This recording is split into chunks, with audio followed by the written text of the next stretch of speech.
That time once again, Movie Maniacs, Mark the Movie Man here, final cut, and I told you we are traveling through a bunch of shorties this week, and so we're cracking open our second shorty with another familiar name. Roger Sampson, who we've covered before here, has written and directed a new short film called The Witches of the Watch, where we get the story of Holly and her daughter Cameron, who have just moved into a new suburban home, and they are greeted by a welcoming committee of a couple ladies who are also part of the neighborhood watch. They invite Holly and Cameron over to take part in a meeting of the watch, but when they go to the meeting, they soon get more than they ever expected, and we see how they deal with the fact that these ladies are part of something that begins with W. It may just not be the watch.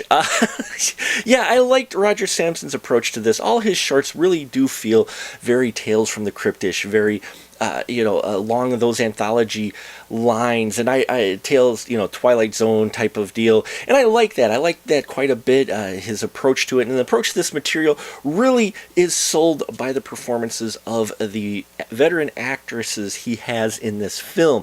Now, Gwendolyn Murphy does great as Holly, the woman who's just not quite sure what's going on here with this watch, and her daughter Cameron is played by Gracie Witten, who, seriously, anybody out there, I know they did a Bad Seed movie last year, but they need to get Gracie Witten in one of those starring roles where she can play a creepy evil daughter, because she does creepy so well, and she gets a scene in here that just really is just like, oh man, little kids are creepy to begin with, and she's not that little anymore, but she still can really pull that off. And the rest of this cast does well. Trisha Moreau, Natalie Jones, Kata Rayner, and Katie Key all do well as this group of individuals. I love how they played off each other too, and just you got that creepy feeling like something was not copacetic with these group of ladies. Now, it does run into a few of the lower budget aesthetic issues that we've seen before, but I think Roger Sampson does very well with what he has to work with as far as production quality wise,